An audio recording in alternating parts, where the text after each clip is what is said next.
we're going to be getting, of course, Street Trash, which is super cool. This is a reboot in a sense here from the director of Fried Berry, which I still have not seen. Fried Berry. I don't know where to find it right now, but damn, I want to see that fucking movie. Do you know about Fried Berry, Luke? I did not until this had come out, and I decided to look it up. I believe it is accessible through. I don't know if it was. I don't know if it was Shudder or not. I think it is accessible to one of the streaming services. I I'll thought. have to take a gander because Yeah, yeah, no, it's a very neat concept. yeah, it's very intriguing, especially like looking at the concept for Fried Berry and then saying, okay, now he's going to tackle Street Trash. I think that's a perfect pick. Again, not knowing the maybe we'll dive into Fried Berry, maybe do a little review at some point down the line. But this one I had not actually seen Street Trash until this had popped up, and I said, you know what, let me give it a gander. It's definitely one of those films where you look at that, you look at something like The Stuff, where I could say there is a lot of room here for a remake and kind of refine the edges in a sense.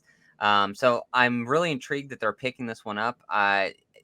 There is some rough themes in the original Street Trash that I'm hoping. I don't know if the original 1987 film is going to stick in the same universe or not. But I hope they kind of have a departure from some of the themes in that, because I don't know necessarily if they're going to play well today. Just because there is some rough stuff in there, but I'm definitely intrigued to see where this is going to go. Especially, when this had come out, the first thing that popped in my head was just the viral nature of the grimace shakes, and where it's like, that really can play well here. I think seeing how fun those were, and kind of taking that concept of Street Trash and the Viper drink and all that stuff, and the way they melt and everything. I hope they honestly amp that up, because if you watch the original Street Trash, it is more so, it's surprisingly a lot story heavy, and there's only so much of the Viper drink and people melting. I was really surprised at that. It's not even a 50-50. It's very like 30-70. So I hope they do amp that up, especially this being on SCREAMBOX and having that vision where they amp up a little bit more gore for us.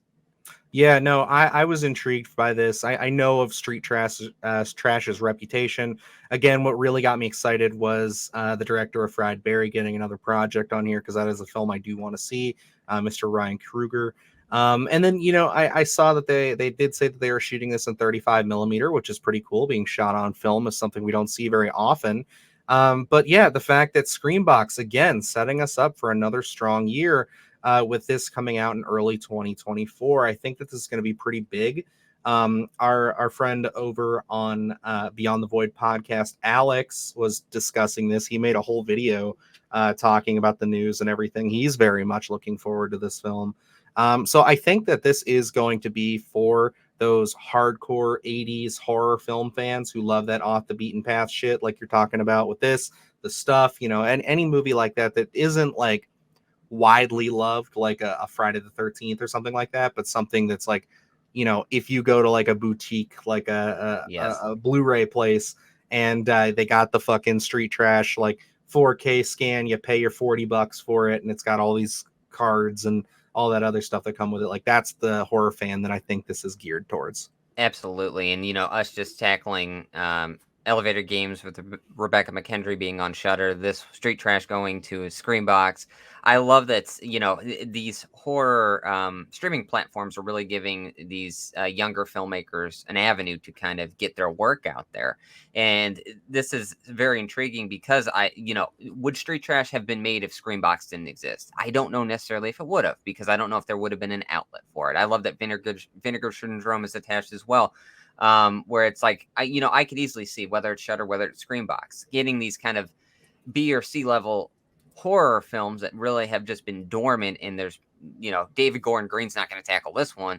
So it's like, let's get the property. Let's get another Critters film out there. Let's get, a lot of these other properties that are just so dormant and we don't really hear of. And I think Street Trash is a perfect example of it. I really hope this one hits.